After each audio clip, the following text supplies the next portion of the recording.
Well, we're on a pretty big parcel down here in Tennessee. We have the whole crew down here too. We have Dylan, Hunter Rood, our friend Nate from Reveal. But anyways, we're looking at a new parcel, haven't looked at before, and I think 500 acres. Just looking at it, we're about 50-50 fields and woods. You know, where do you start? And it wouldn't matter if this is a 40-acre parcel or a 4,000-acre parcel. You start to look at it, how can we protect some core areas on a 40-acre parcel? That might be 25 acres. You always want to be over 50%. On a 500-acre parcel, that total might be 300 acres, more than 50%. In the case of this parcel right here, has great access. So we start to look at big valley system in the middle. Ultimately, what we're doing here is, you think whitetail habitat solutions. We're talking about habitat. Really what we're doing is talking about how to hunt this land, how to build a hunt, because it all boils down to the hunt. The hunt is what matters the most. I'm not saying habitat doesn't matter, but habitat comes second. And what I mean by that is your habitat is only as good, and your habitat management plan is only as good as your hunting plan. And so how you can hunt the land is the most important.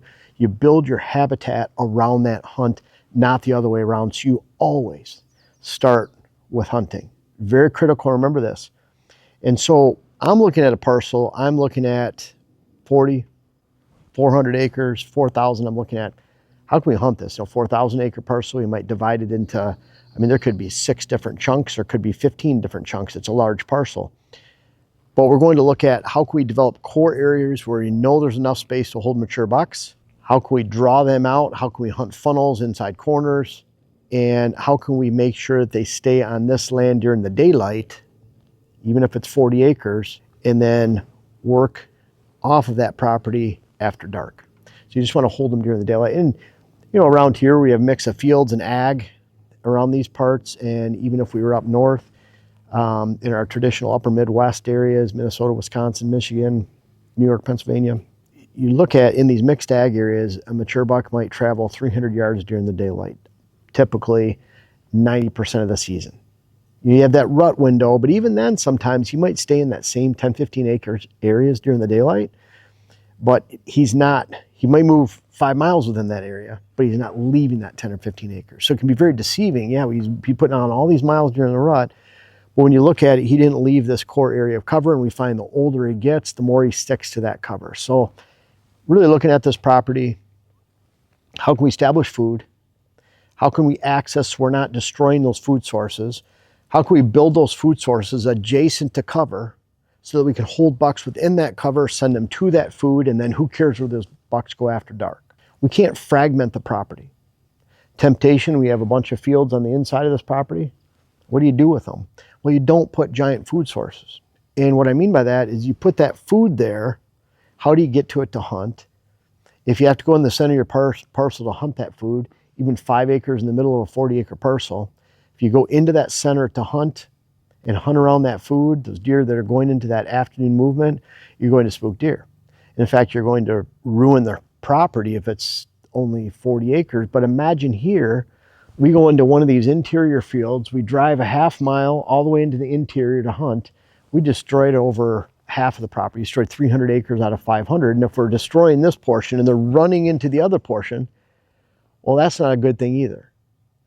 So in this parcel in particular, lots of fields, lots of wood lines, a little bit of woods here and there. We're looking at really good access. We got roads along the north side, road along the northeast corner, roads along this east side, and then wrapping around down to the south, we can get in. We can get in up along the southwest corner. So we're really looking at incredible access. Almost all the way around this parcel we can access. What that allows us to do is, and another thing too that's really cool about this, everything tips down in towards the middle section of this property is a valley, a creek system that goes through. That all tips in, and it's flatter up by the roads, so we can actually put major food sources 100 yards off the road, access from the road. Deer have no clue that you're even coming in to hunt them. They're not living on the road, so they're living behind that food source. So we can get in and out of food source stand locations or in and around those food sources without spooking the deer that are in the inside of the parcel. That helps us develop 5 or 6 core food source areas all the way around the parcel. And then we have access into those. So it's establishing those areas. And I would say in this 500 acres, unlike 40 acres that you can get away with 3 acres of food, 2 acres of food, that doesn't mean you take 3 acres of food and multiply it times 12 to get to this 480 acres, and you're putting 36 acres out here. But this property is going to need, if you're just using green base, we're not adding any corn, now I would estimate right around 18 acres, just off the top of my head. So we're putting these food sources on the outside that has to be enough food in those locations to support 60 acres over here, 80 acres over here, 40 acres over here. What that means is each one of these major food sources has to be the same.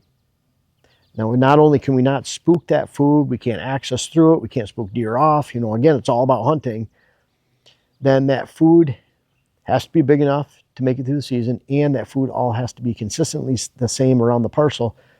It can't be corn over here, brassicas over here, oats over here, a green blend over here, in all these different locations, because then each one of those food sources is going to peak in nutrition and attraction throughout the season, and that forces those does and fawns to move around the property, displacing other deer. Those does and fawns, the matriarchs fight with the subordinates. There's a lot of social stress, and those mature bucks do not want to live around that. It's never a good thing when you have does fighting and it's a chaotic parcel producing a lot of stress, because the mature bucks don't want to be around it. It limits the number of mature bucks that you have on your property, no different than if you were to put a pile of does and fawns out in this property. You'll then fragment the cover. There's not a lot of cover left over. That depth where you need 300 yards of cover from food to a mature buck bedding becomes greatly elongated because you're packing too many does and fawns in there. And again, because you have too many does and fawns, or because you have that social stress, and usually both, then you limit the number of bucks, especially older bucks, that you can even have on property. So we want those 5 or 6 major food sources to complement areas in the middle. And what we'll end up doing is, we're not passing those food sources behind those food sources to get in.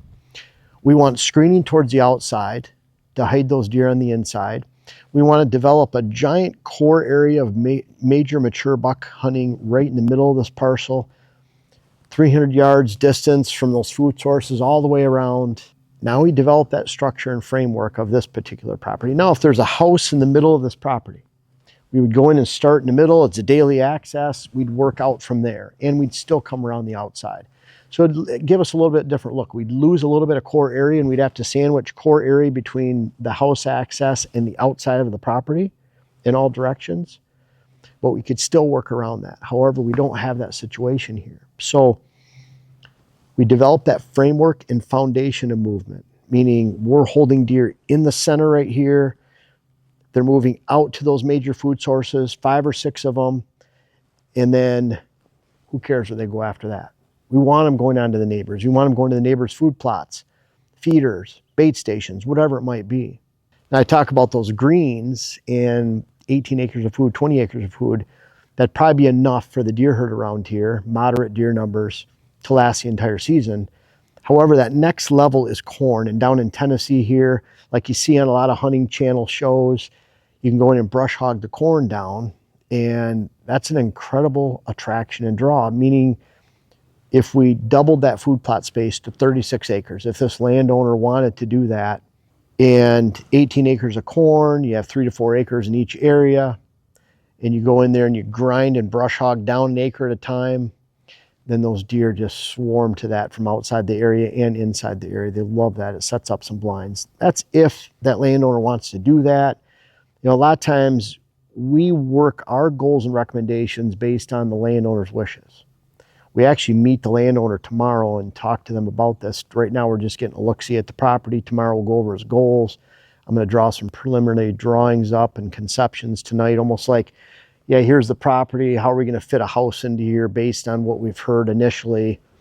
And we're going to draw up a house design. We're going to meet with the homeowners tomorrow and approve the plans and look at it and say, yeah, this aligns with our goals, and further nail that down.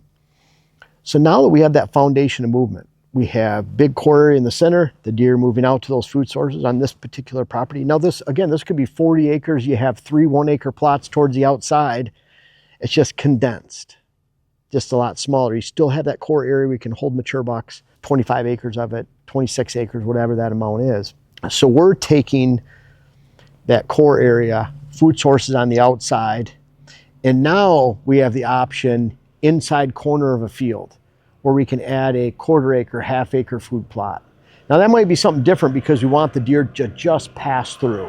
They're going from this bedding area through this clover plot to get to this big giant diverse plot. We don't want them hanging out in that clover till dark. We want them just passing through. So that'll give us the ability, whether it's 6 or 7 or 8 little hunting plots that are just passed through to get to the big ones. So these big ones are going to be 3 acres, 4 acres plus. If you had corn, they might be 5 or 6 acres. And then you have those smaller 1/4 acre plots that are hidden, intimate, and they're in natural movement areas so that these deer can freely move back and forth from bedding to food sources. They're in the inside corner of some of these fields that are already there. There's some giant oaks around here. I could just picture a stand being up in those, just watching these deer move through. Then we have opportunity for water. And so then we get back into the woods.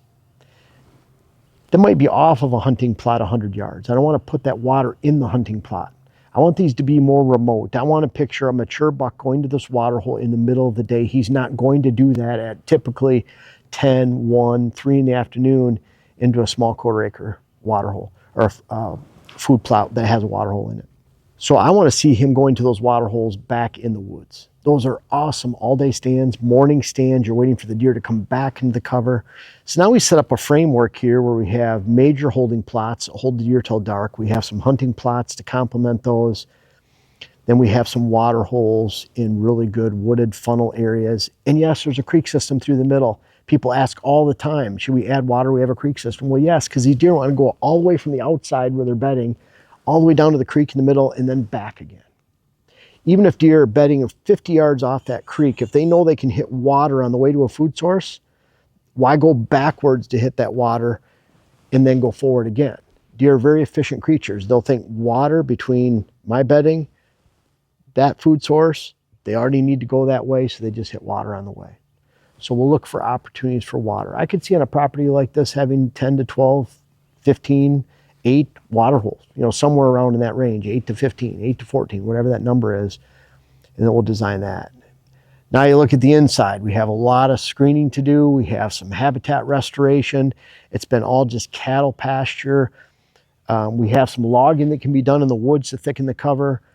The first thing we have to do though is screen these edges of the woods. We have a lot of fragmented small parcels of woods, creek line woods. And so I want to get some cover right up against it, thick switchgrass right up against the edges so that now those interior woods are contained. You can't now look through them. You can't stand in the middle, look out. Those deer feel a lot safer.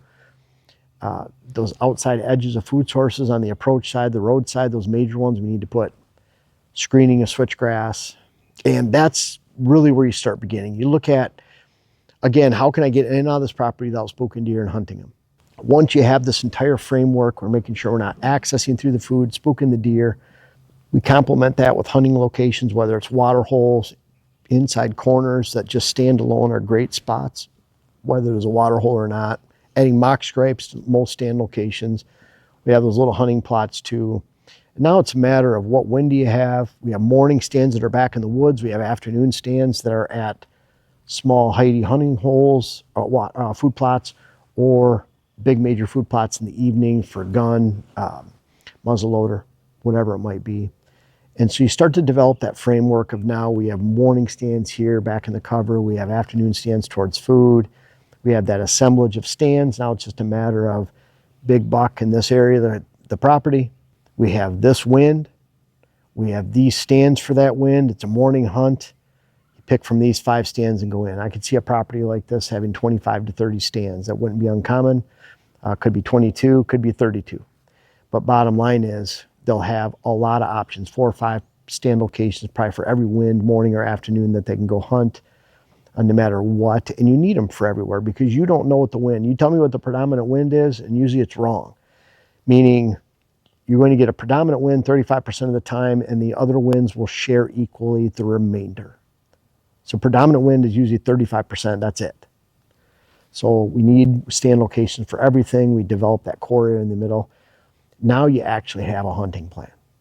It's based on your ability to hunt the property, hold deer during the daylight in that core area, allow mature bucks to grow older within that core area. They're not spooked out by too many does. We're really limiting the amount of summer food, really slanting that food towards 90%, 85%, cool season annual that lasts the entire fall and winter, really fatten those deer up before the winter time, give them food right when they come out of the winter time, so we're keeping them healthy. They don't need any food. They don't need our food during the summertime around here. There's plenty of food.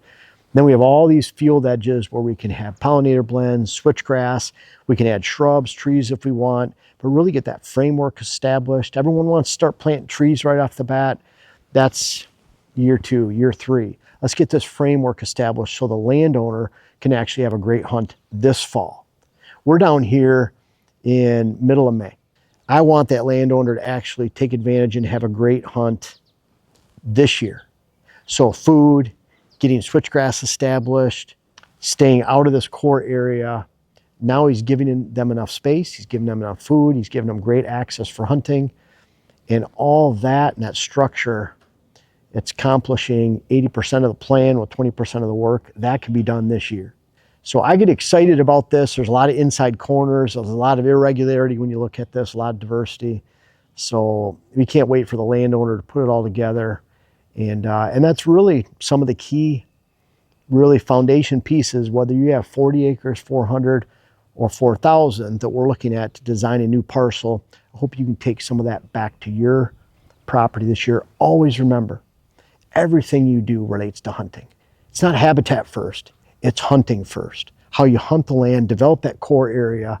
Once you've accomplished that, habitat work is down the future, like getting in here, building these fields up, holding deer. You have to establish that food, access, morning stands, afternoon stands, core areas where you have enough depth for mature bucks, and you'll have a great hunt just after one growing season. So I'm excited for you if you can do that, and I hope this can really guide you to success on your land for an actual hunting plan going into this fall.